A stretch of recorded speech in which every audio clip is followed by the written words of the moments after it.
Those of you that have been hanging around the channel for a while, you know I get so excited when I find a new budget knife, like this Honey Badger or the Free Tiger. You know, basically knives that are just well-made fidget machines. Well, what if I told you I have found not only one, but 3 new budget knives that are as good as, if not better, than the Honey Badger.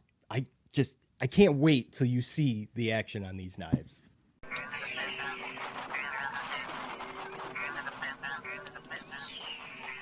As usual, links to buy and the full specs for the knives I'm going to show you today will be down in the description below. Hey, how you doing? If this is your first time here, welcome to the channel. My name is Jay. Go ahead and consider clicking on that subscribe if you're looking for knife reviews that get right to the point. All right, I found this Sitivien ST103 on Amazon, and I liked it so much that I featured it on my last top 10 video. I wanted to find out some more information about this brand that I had never heard of before. So I did some more digging, hoping to find maybe some other models that they made. Well, sure enough, I found there is an ST102 and there's a 101.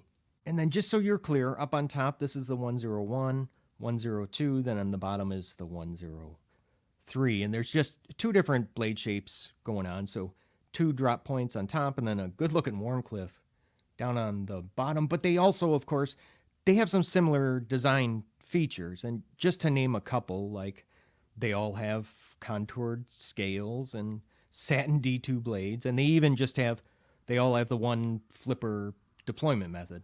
What really impresses me is the consistency of the excellent fit and finish and just overall quality across all 3 of these models.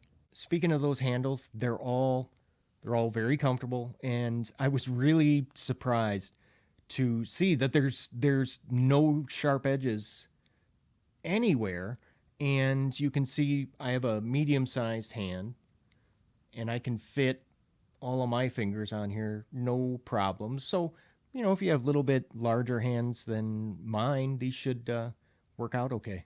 And for those of you that are into jimping, there's plenty of that going on in all the right places. So on the flipper tab and then just on the spine of the blade.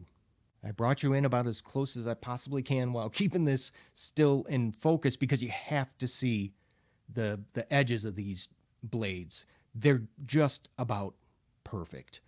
They're even on both sides and they end exactly where they should, right at the sharpening choil. Even the lock bars are done well. I mean, they stick out just a little bit past the scales. They're really easy to get at. They all lock up early, but not too early, I guess, if that makes any sense. And there's no lock stick or anything like that going on either. And when they're in the closed position, there's no detent play, and all 3 came to me perfectly centered.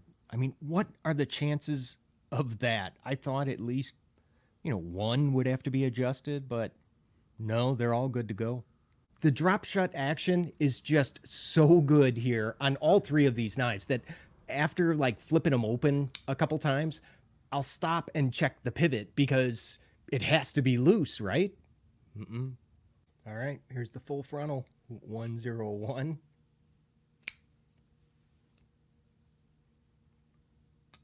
Oh, 102.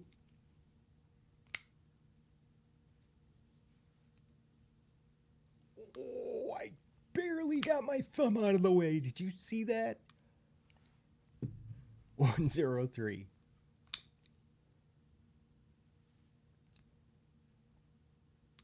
Oh my.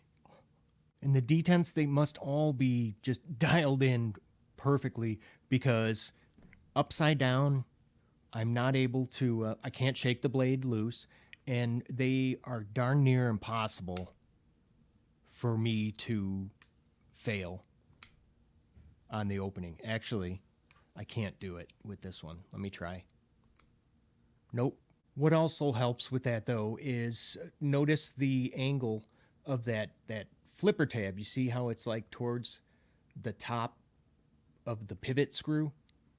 That also really helps on the deployment. One thing I wish they did have was a forward finger choil, so you could choke up, like for doing some of that finer cutting work. Because as of right now, that's just a oversized sharpening choil. I'll probably end up putting one in. Hey, let me know if you're liking the video so far by just giving it a thumbs up. Let's go ahead, and I want to do just a couple quick cuts on some cardboard with all three of the knives, because I just want to check that factory sharpness and the blade stock thickness on them. They're all hovering right around 3.5 millimeters. So let's do these in order. I'll start with the 101. I'll just do like one or two cuts. How about three? That was pretty good. All right, 10. This is the 102. Ooh. Wow, that was bad. That was actually better. And then we'll finish with the 103. Oh my gosh. Okay, yeah. Hands down, the Wharncliffe, the 103, best slicer out of the bunch, and then immediately followed by the 102. There is, of course, just a couple minor issues with all three of the knives that I need to point out to you really quick. The pocket clip situation isn't great. I mean, it's not terrible, but so this is the 102, and you can see it has a deep carry pocket clip, but it's just one position, so no lefty love. And the other one with the deep carry clip is the 103, the Wharncliffe. And the 101 situation's even worse because that's not even a deep carry clip. But man, things were going so well. And then when I saw that it's a one position clip, I was about heartbroken. Now I realize that those, some of those might be deal breakers, but just keep this in mind though, would you? Is that they cost half as much as this medium D2 Honey Badger.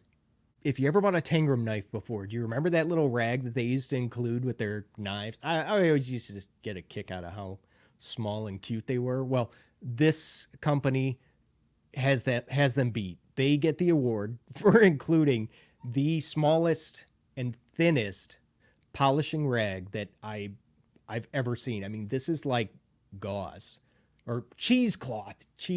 That's what it reminds me of. Joking aside, though, I get it. They're just trying to stand out with this, like including a metal case and the cloth. And you know what? On me, at least, it worked because I noticed them. Oh, and just in case you couldn't already tell, I know it's painfully obvious that my favorite out of the three is this 102. I mean, I just love that drop point blade. And it kind of reminds me of another favorite knife of mine. Yeah, the Ganzo FH41 down here on the bottom. Second place, I would say, has to go to the 103 with that beautiful Wharncliffe, and then obviously last would be the 101. I'd love to know, though, which one is your favorite out of the three. So just go ahead and just sound off down in the comments, and then we can kind of go back and look and see which one got the most votes. Look, I still buy plenty of Benchmades and Spydercos and Kaisers, Cold Steel knives, but I just love finding knives like these because it reminds me of why budget knives will just always have a place in my collection. All right, up on the screen now is a video I really think you need to check out next, and don't forget to go ahead and click on that subscribe. Hey, thanks so much for watching, guys. I love you, and I'll see you at the next video. See you later.